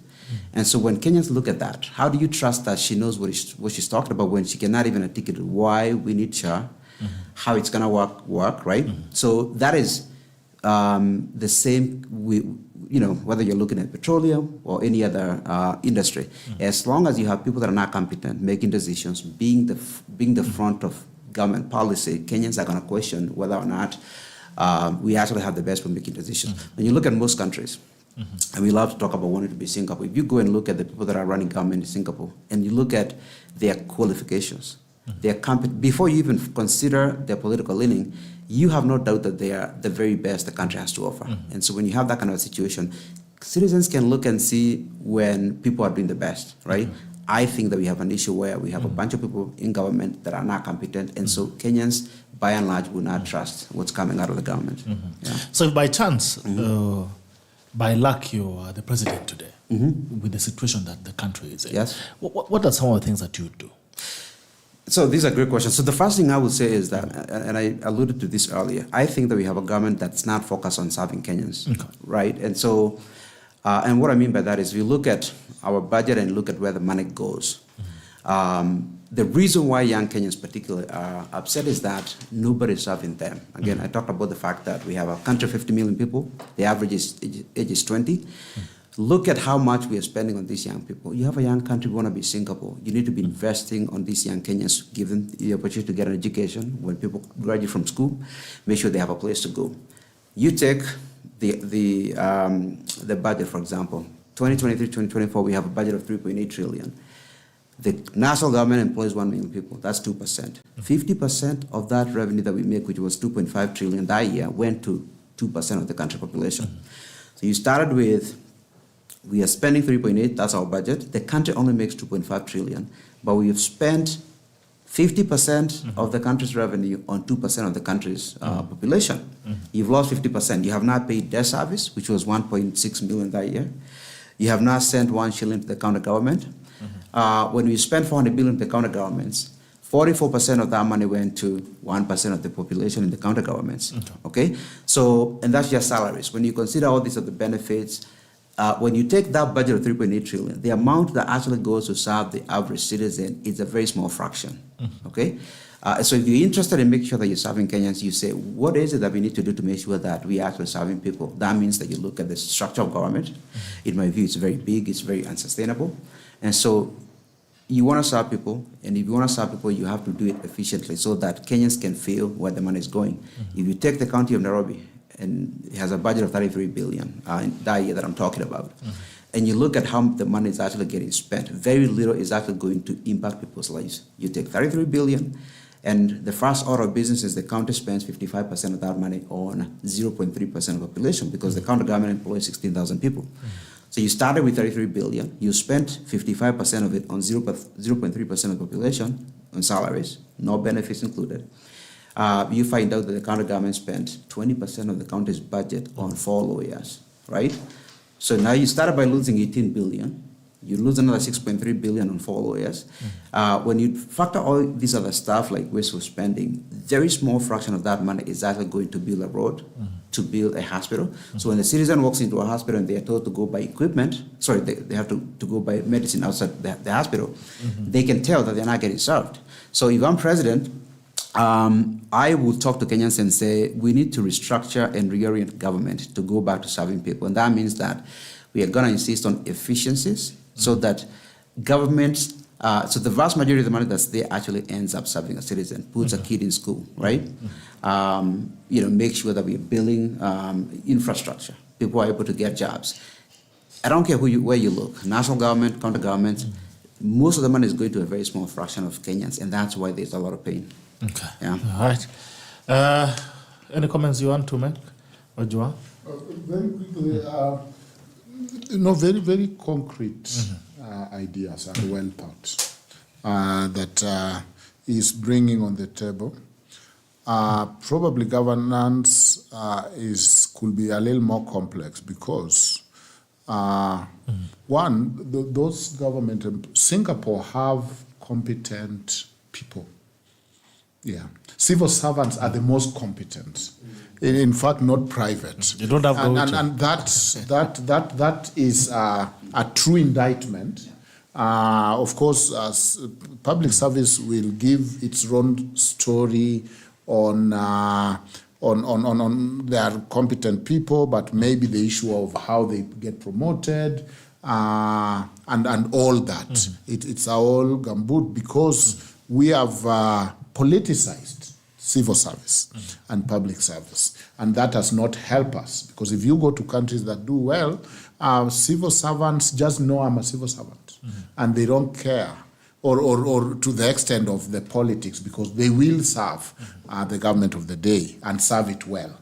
But they're also the highly paid in Singapore. because they are competent, they produce. They are also highly paid. I don't know how Kenya rates civil service, but they're not they're highly paid. So the 1% or 2% of the civil service, maybe to some extent they are serving Kenyans, because if you employ teachers, the teachers are serving Kenyans. The police are serving Kenyans. So it's not quite accurate that we are just putting food in the civil service, public service, civil servants' mouth, and there is no service to Kenyans, because we can talk of incompetence, we can talk of they need to be efficient, but they sit in those offices to serve Kenyans. And Kenyans don't print their own title deeds. They go and it's served from the Office of Lands. Maybe not as efficient as we will want. Kenyans will go to the county hospital and be treated, maybe not as efficient. And we saw in Embu where the Kenyans came out to say, and you almost said Kenyans buy medicine and their own equipment. Probably it's that bad. But still, the public servant. And this thing of looking at youth almost as an insular group that is not part of. Because if you have employed me, are my children who are youth not eating? And do I go and spend that money with only grown-ups and their mother? So the dichotomy, I get what you're saying, but the extreme dichotomy where youths are here and the population are here. And when we spend in their fathers, though we have retirement age, and which is at 60, and there have been argument of should it be 65 and whatever, so that people can transition and give room. Somehow, there is the rule of natural attrition. People die, people get old. But the so-called straitjacketing of that there is a population only of youths. They're not part of households. They're not part of homes. They're not part of the children of public servants. They're not part of the business that are thriving. There's this insular group called youth that whatever come to youth. Now, you are giving a good example, for example, the issue of roads. And of course, everyone will use the road, isn't it? But the women, the youth, even the old people. The idea that the money, because we generally live in a country that is not very rich, honestly. So the idea that much of the money is going to wage bill is a good case of why we need to rethink of what is our priority. But I'm not persuaded for the sake of argument that you find that these youths are not connected with the people eating the money. Can I help you? Can I help you?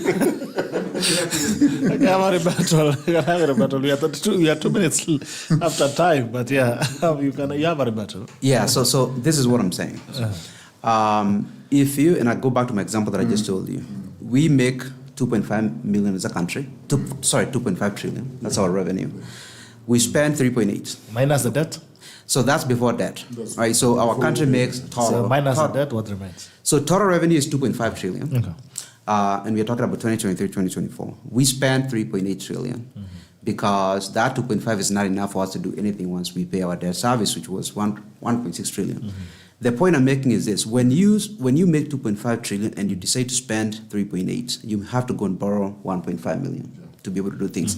And so the question is then, what are we doing this 3.8 that we get? We spend we make 2.5 trillion in revenue. We spend 50% of it on employees of the national government. So the country has lost 50% of the current expenditure. Okay, we cannot go and put young Kenyans in school to get a skill set. We want to be Singapore. Nobody is going to pay illiterate people per capita income of 100,000 like they do in Singapore, because you need to give them those skill sets to be able to attract business to come here. So when I say that the vast majority of the money is not going to the people that we need, the future of this country is young people.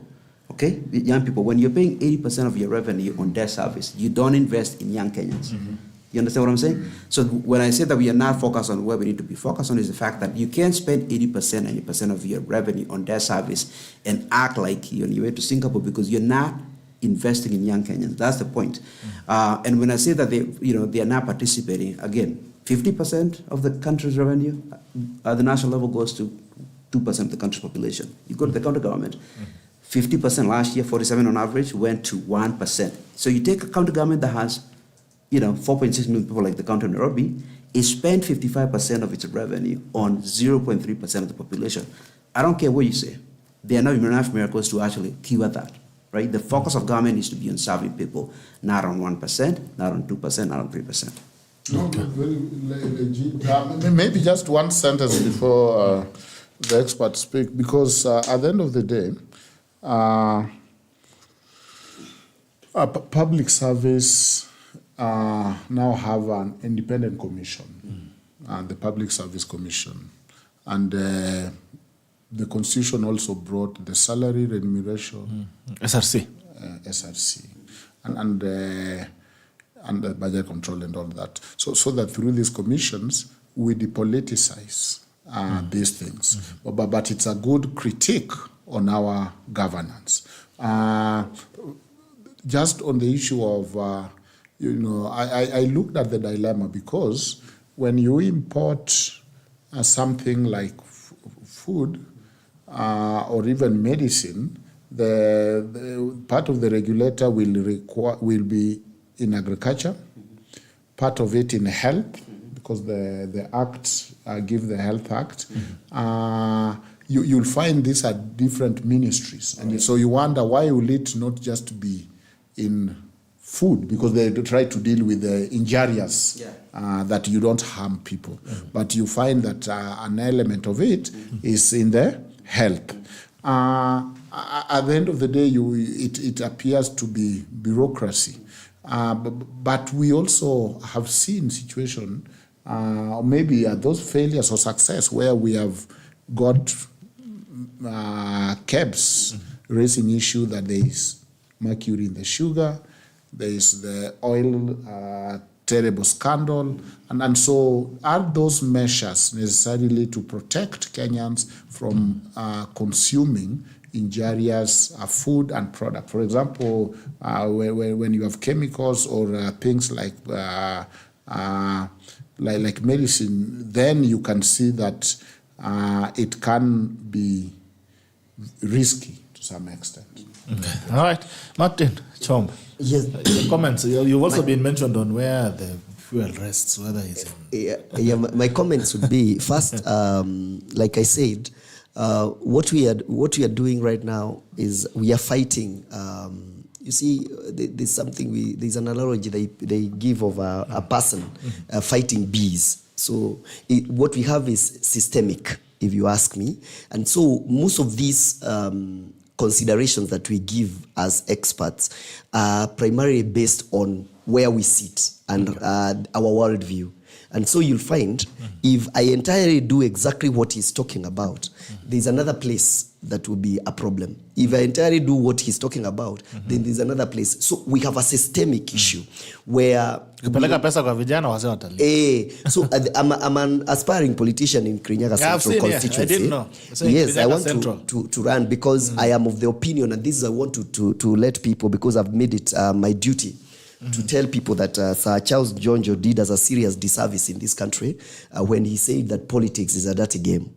And so when we were growing up, we were all socialized to believe that politics is dirty. And so you'll find serious, competent people in this country who have built a lot of industries, have been scholars, have been people who would give serious contribution in the country. They were socialized that politics is a dirty game. And what we do in effect is that they shy away from politics. And when we shy away from politics, the guys who get into politics are those people who can call you a dog looking straight at your face, and they don't flirt. Okay, so when these guys take politics, and they're the ones who rule you. At the end of my political science professor right now is Professor Masharia Munene. Oh. He tells me politics is the master science. It doesn't matter what you are doing, whether you are a doctor or a nautical engineer, whether you're doing what you're doing today, you are at the masses of the policies made by politicians. And so we also have found a lopsided ideology that we are running the government with. Today, for you to be a judge, to be a lawyer, to interpret the law, you need to have a law degree and go to Kenya School of Law, isn't it? So that you are deemed competent to interpret the law. But for you to make the law, you only need to be an MP. we have said you don't have to have a degree. So you look at that system, that the people making the law don't need to be very well learned, but people interpreting the law need to be extremely learned. I would rather have it the opposite. So if we have this kind of ideology running our architecture in governance, then you see that we are doing what I called patch-ups. So you're trying to cure this, but when you're curing this, something else is leaking. So at some point, the imaginations of Kenyans must be drawn to attention to reimagine an architecture of governance which now carries everybody. I am in my political adventures in Kirinyaga Central. I've been telling people, because they ask me, what is driving you? I tell them, I have seen things in this life, and I've realized the biggest problem that is a time bomb is the group that he's talking about, the youth of this country. And I've been telling them, if we keep saying there are jobs coming, there are no jobs coming. The government is not creating any more jobs. The economy that we are running, we will be unrealistic to expect it to produce the number of jobs that we are churning in the universities. So what do? Kenyans must teach themselves that the world is bigger than Kenya. There's what we call now today global economy. The richest people today, the people who are becoming very rich today, are in between the ages of 25 and around 40. These are the people who appreciated technology at some point when everybody else was shunning away from technology. And so I've been telling people, we need to make sure that deliberately, if we have to spend on youth, let us train them on where the world is headed to. The world is now in a digital space. That is where they must, because today, vita yenye iko nyumbani, is that parents are telling their children, wewe ondoka hapa unashindaga kwa simu. What they are forgetting is that their world is in here. Correct. I have a young man who is schooling on the other side, and he sends me sometimes. He tells me, "Dad, I just wanted to appreciate you." He said, a 19-year-old, he just turned 20. You sent me a 50K, and he's not selling maize or whatever. He's participating in the digital economy. It is real, but in Kenya today, when you mention digital economy, other than the spelling and pronunciation, a very big number of Kenyans do not know what that is. And the reality is, we need to send these people to those spaces where they can leverage what is happening out there so that they can earn. And I tell, when they ask me, then what do you have for the parents? Because my constituencies are constantly asking me that. And I tell them, a time comes in this life, after 50 years, you don't care much about the car you did not buy, or a house you did not build, or land that you did not build. What you care much, and this is what I saw with my mother before she passed on 2 years ago, is the well-being of your children. The minute you take care of the youth, you've taken care of the parents. Because their interest, the interest of the parents. Today, if Daktari, God asked you a question today, what do you want me to do for you? You are likely to say, if my children be okay, I'm good. You know, you can live on the rest of what you have. You see? So for me, that is how the economy, we must reimagine our economy with a focus away from the systemic issues that we've been facing as a country. All right, 13 minutes past time. I'll give just 1 minute each. 1 minute each. Your final remarks. I'll start with you, Bonnie. Then we go to Marty, and then I come back to Ojwang. Okay. So, I mean, I would say that our country is in a mess, and I'm not just focusing on this government. Our country is in a mess generally because we have not had the right focus in terms of where we need to be spending our resources. I talked about the fact that we have a country of 50 million. The average age is 20. That is the future of this country. We are spending way too much money on nonsense in places where we don't need to be spending money. So we need to go back to making sure that government's focus is on serving Kenyans, particularly young Kenyans, so that we can have a better future. Okay. Thank you so much.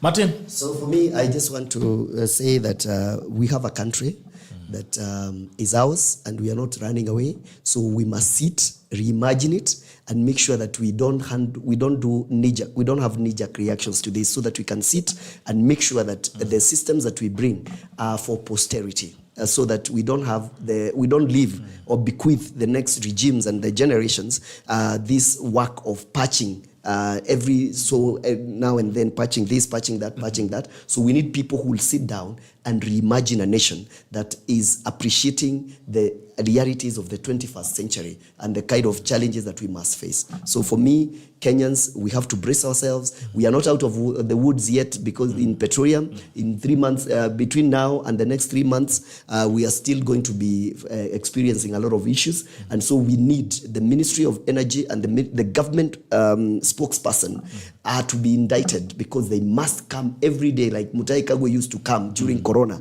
to tell Kenyans what is happening, so that the Kenyan community can move together with them, such that when the prices go up, nobody gets this as a surprise. The people will have already experienced this and will have known where we are headed, so that as a country we'll be seen to be moving together. Okay. Yeah. All right, Ojwang.